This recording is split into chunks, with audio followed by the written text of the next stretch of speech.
Well, this reminds me of an opportunity I had at Park Street Church way back in the old days. I bet it was 40 years ago now. I was still a student with Gamble, and but the choir director, who was also the organist, who had a really strong sense of music, had created a Christmas program in which he asked me. He said, "We want to turn down the lights and we want to show pictures through the entire series of songs." If I remember it right, it's been a while. And this reminds me of that. It's just a series of pictures that form a Christmas card.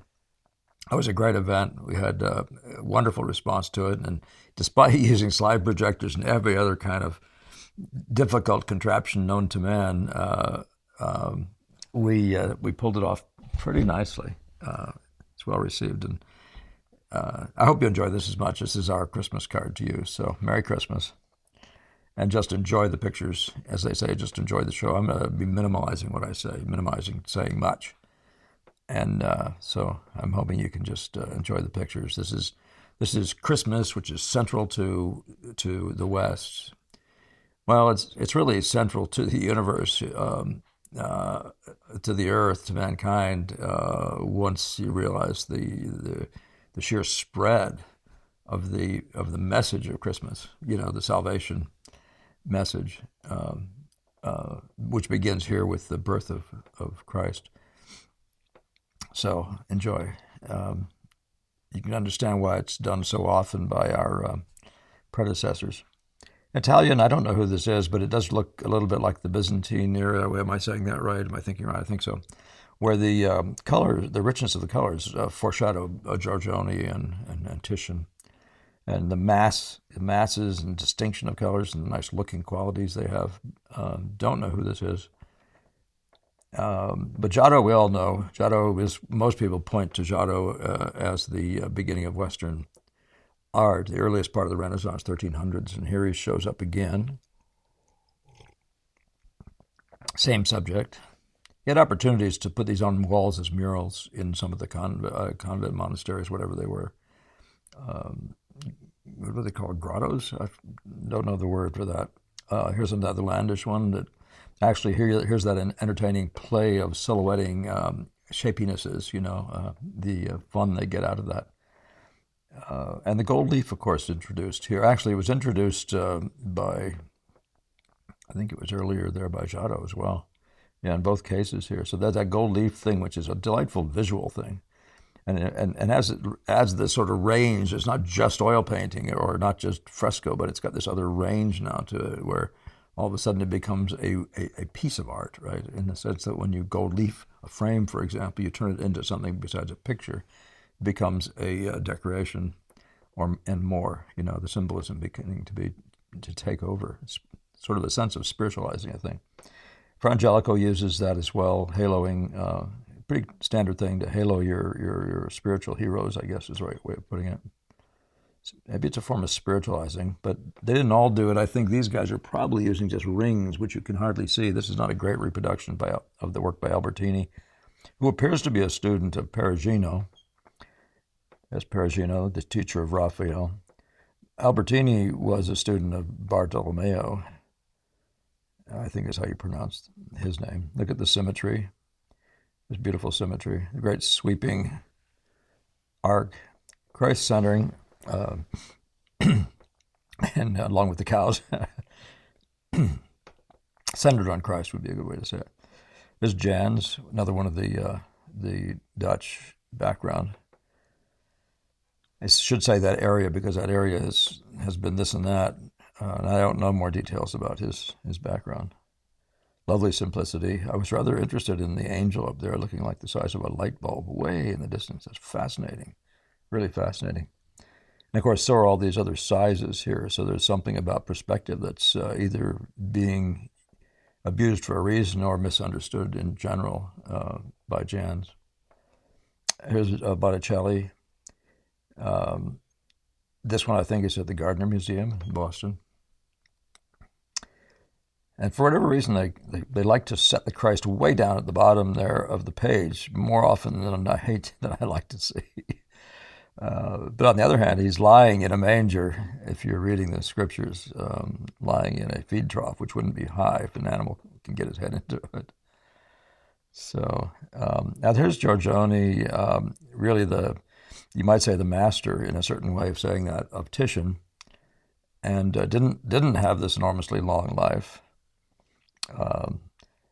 And by the way, I was saying to somebody who was asking me about it, who wants to pick up painting in his 30s, and I have a couple guys like that around me now, and Gamma would very much discourage that, and wisely.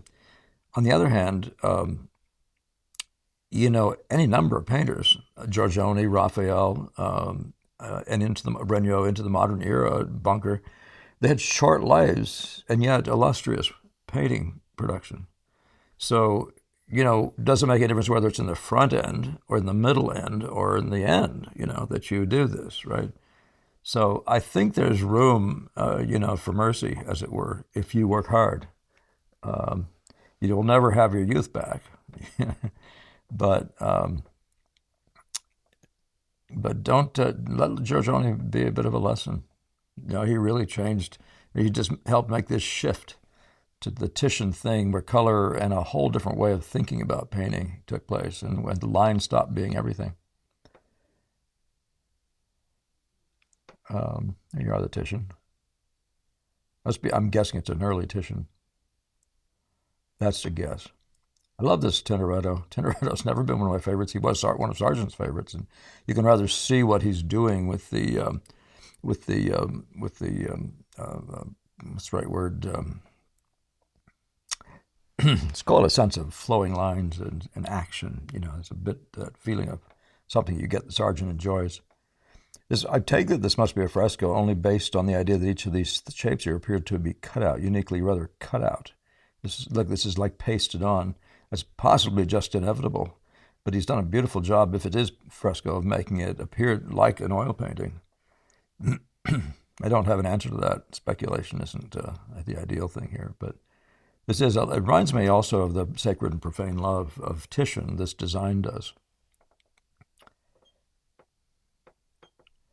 And then Veronese, who really picked up almost everything the good guys had at the time, and then added this sense of color, which most people think is superior to Titian's in the sense of being a colorist. Not making beautiful colors necessarily, but the idea of color relations and the idea of color, but of color as the idea of color schemes and that sort of thing. But this isn't going to sell you on that, this particular picture. Although there are passages like where he does this, one of those things that he loves to do, and that is the combining of the pinks and the blues, and the right blue for that gold. There's combinations, these side-by-sides. He's very good at dressing people. And that's the beginning of the color combination, the sense of color. Colors that belong together, and that thinking of relatedness, getting the right colors, not for symbolism, but for beauty. And there's Correggio embodying the sort of the round as opposed to the planar that Ang talks about. You might get familiar with that. And El Greco, of course. And that's a fun thing. And the circle really goes so far toward putting Christ even more central and elevated, right? And the noble portion of the painting, as Gamma would say. A couple beautiful candlelight works by Delatour here. And that's a beautiful thing, just using the candle, showing the way the Christ figure lights up the world in the mind of its adherents. And of course, Christ being referred to as the light, Christ saying, I'm the light of the world. And and says we don't have to walk in darkness, because thanks to what he is accomplishing on the earth, in men's minds and hearts. So you get that with this one as well. Really, really, it's something amazing, fascinatingly beautiful. This is one of those things. Somebody asked in one of my things, how in the heck do you do that? Because you've got to have enough light on your canvas to see what you're doing. And it's got to look good. That painting, when you get all done, has got to look good in daylight. So This can be done. My guess is that it was done. The guy probably had a daylight studio, worked in the daylight, but he had created a dark, like a diorama, like a dark little box. You see the sergeant essentially doing that, creating these really inky blacks around his figures to help create the light. I don't have a Caravaggio to sell that, to talk that over with. There's a Rubens, and of course Rubens is much more about action than light in the sense of just enjoy the play of light, but back to those Baroque forms and all the rest. And there's a couple more of his here, so I want to just go through those. Rubens, what's not to like, right? Here's a guy who stood between himself personally being a Protestant and a Catholic. He was both at different times, and but I think he had to be a Catholic to be the ambassador to Spain, and maybe even to get certain kinds of work that he liked. He did do grand things for the Medici and others, and that would have been all part of the Catholic structure. And there's that one where he brings sort of this. The previous one doesn't. This has essentially daytime, and then you get here and you're talking about bringing down the lights, bringing evening in. Much different time of day. And then Rembrandt, of course, he's about the light. He has that thing going on where he basically, from across the room, all you want to do is go up and see what's going in the light there, and what an appropriate subject to be doing that with. And there again, they all do the same thing in that way, but it's all a tribute to their background. I remember asking Gamble once, for whatever reason, Gamble brought it up, and the question of his faith came up, and he said, "Well, I'm a Christian. This is a Christian nation," and that's a true thing. I mean, it's still true. The West. And so these themes are virtually inevitable if you've been brought up reading your scriptures and that being central to your life, perhaps attending churches and Sunday schools throughout your life. And of course, when I was a kid, I was at a Lutheran church, so we were doing really central to a lot of what we did in the school year was the Christmas program, as many of you probably have done or seen, and it was rich. It was really, really beautifully done. The Germans, there's very heavily German, both the music and the persons themselves. The names of the people in the school were, people like Jungi, and but they were all, I think all of them were German, Lutheran Germans, and so they brought that sort of richness to them. I don't have a bunch of German paintings in here to show you. Sorry to say. Tiepolo is doing one. So this is now Tiepolo comes along quite a while past Rubens and Rembrandt, but I want to show you this Descent from the Cross cloth here. This thing is so reminiscent and so suggestive, so evocative of the Rubens Descent from the Cross that I thought I should really show it to you. And I think Rubens may have done at least one other one with maybe even more of that sweeping quality there. But as soon as I saw it, I was struck by the fact that the guy is like, that would be like, a foreshadowing being done by, suggested by Tiepolo. And another way, of course, it's just an inevitable sort of connection through the art form itself, a connection to the death of Christ, which is so central, of course, to his also very young life. And then Rembrandt doing that as well, not the big sweeping curves, doing it in his way, bringing that sense of the humble, man as low, almost as kind of a Degas kind of thing when he handles women, where he's suggesting that they're the animal thing. I mean, Rembrandt never elevates man. I get the sense that Rubens does, but Rembrandt does not elevate man. But in this, even in the humble, whatever it is, and even the lowering of Christ, he's elevating, and he's elevating spiritually. That was that age. That was that location in the West. Champagne. This would have been the era of Poussin, and the colors you're seeing are like Poussin's. Even the drawing you're seeing is like Poussin. I didn't find a Poussin that I wanted to use. Gamble would have approved very much this patterning of this, that sort of thing where he's just made it, whether it could have done that or would have done that or anything like that, he's just simply made this really beautiful arcing thing. It does make you want to see more of that. It does refer a little bit to the curve, to the roundness of this in a very pleasing way. But yeah, I'd be looking for more rhymes and rhythms, more play of that, more of those, more, with the rhymes, the rhythms, the carryovers. And then Morello, what would it be without the Spanish talking about faith?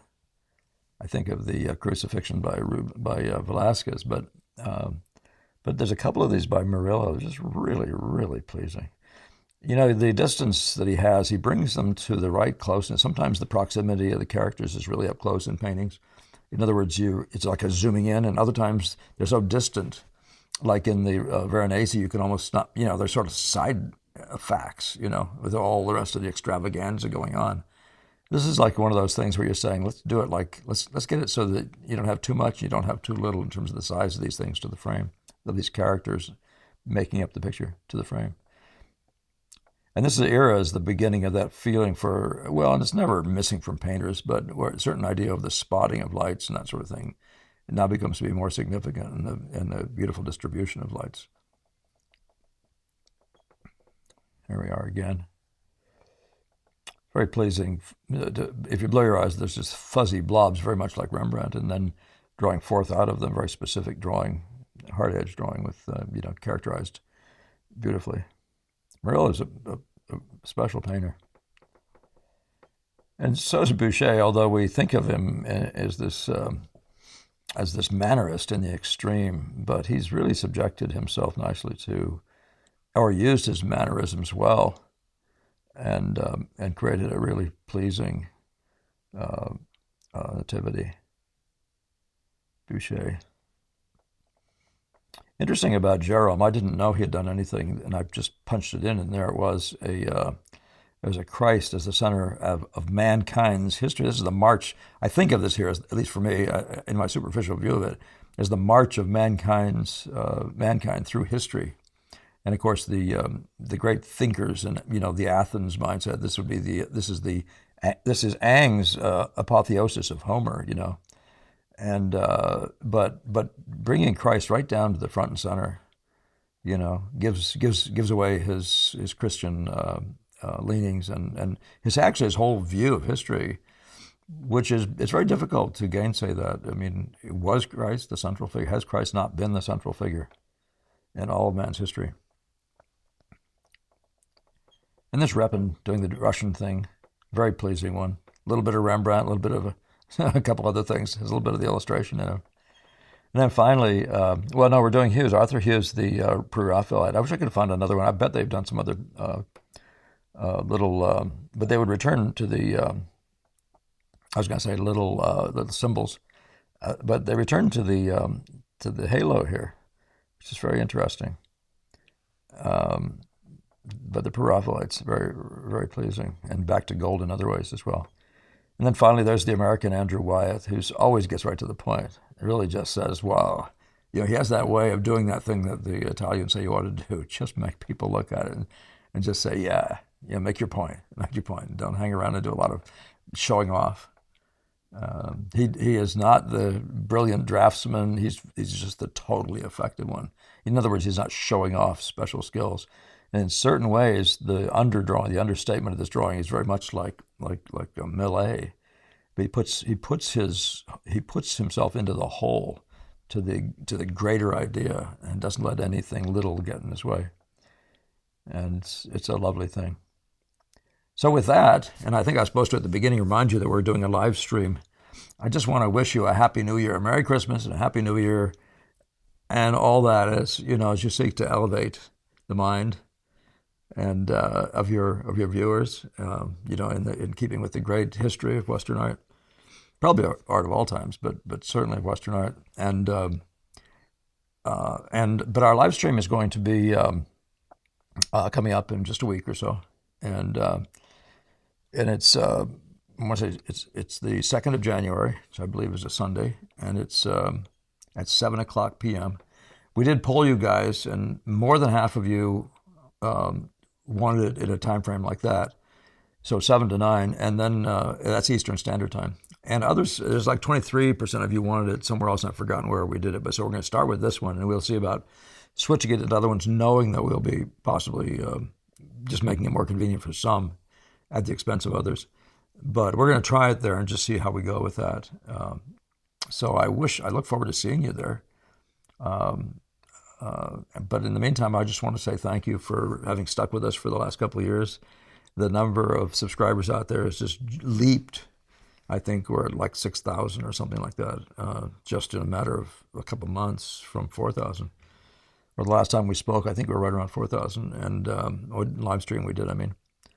So thank you for that. Thank you for all you've done to share, and I do hope that what I'm sharing with you, coming from the specific angle that it is some benefit to you more widely than that. And in other words, there's an element, no matter who you are in painting, that you're part of this great lineage. And it doesn't mean you have to paint this way or paint that way. It does mean there's something underlying this whole current that I actually have in mind to try to bring across. So I hope that comes through as much as anything else. And then I see that several of you guys are trying to work my way of working out and having some very interesting results. And I look forward to seeing and hearing from more of you guys that way. But in the meantime, for sharing, for liking, and comments, please keep your comments coming. They keep me talking. If you want me to keep talking, some people would like me maybe to not be talking. But in any case, a Merry Christmas to you. And I hope you have a great New Year as we go through troubling times, but actually have eternally that hope, which is the Savior. Merry Christmas.